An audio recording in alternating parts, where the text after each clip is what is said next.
Who have you brought to see us today, Lucy? Okay, so this is Polly, one of our older patients at the practice, and she has regular health checks every 6 months, and we've come in today to have our diastemas widened. So when you did a health check, you looked in her teeth, didn't you? Yes. And you found a particular problem. Yeah. So tell me a bit about that. Okay, so she has a problem called diastema, which is a gap forming in between her teeth, her molars, at the back of her mouth. And what happens is, over time, food packs into the gaps and it can't come out because obviously horses don't floss like we do, and it starts to decay. And that results in horses getting gingivitis and receding gums. So what we can do, which we're doing today, is we're going to widen the gaps so that the food doesn't get stuck and therefore doesn't rot and make the problem worse. Okay, so to start with, we're going to put the gag on to allow us to open Polly's mouth safely and have a thorough examination of her teeth to start with.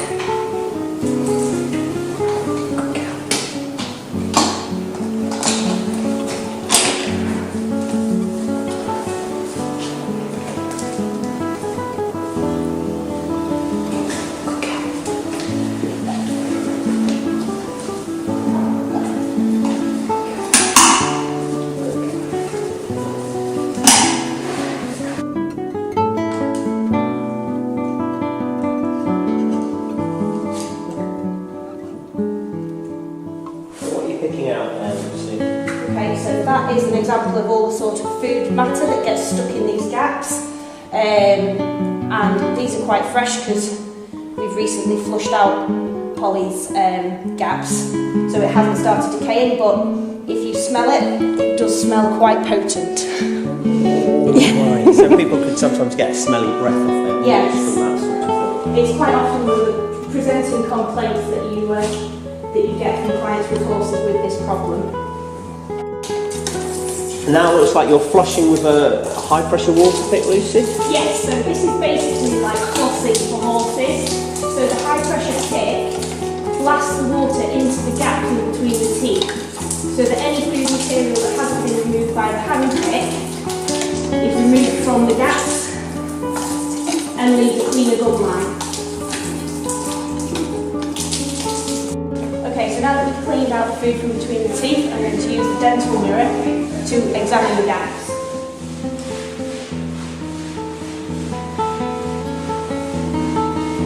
And what are you seeing now, Lucy?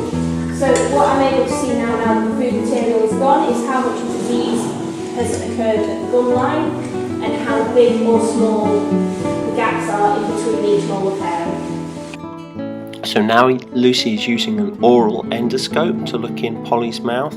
So this allows us to use a camera and to look in much more magnified detail on everything that's going on to give us a much better idea of the state of Polly's diastemas.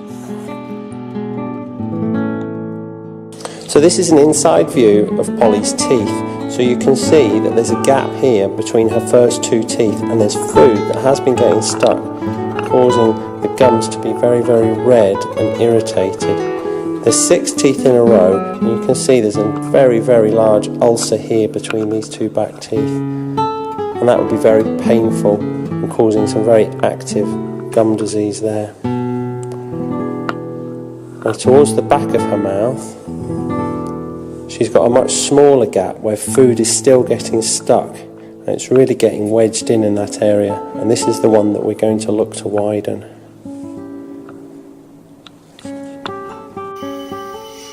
So using the endoscope to guide us, we're now widening the gap between Polly's teeth.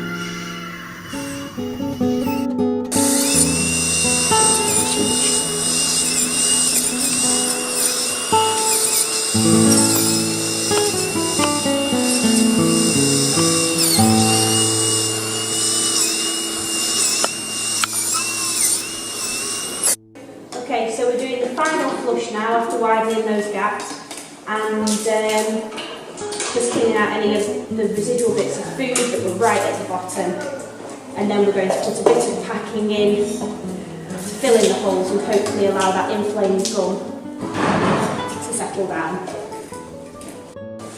Okay, so this is an example of the putty made up that we're going to use to pack out the diastema gaps.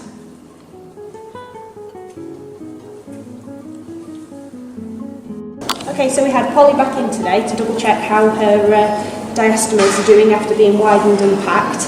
Her owner's been really pleased with how she's been eating and sealing herself. So we've just done a little bit of a reflush today, and as you can see, she looks happy and bright and ready to get on with the year.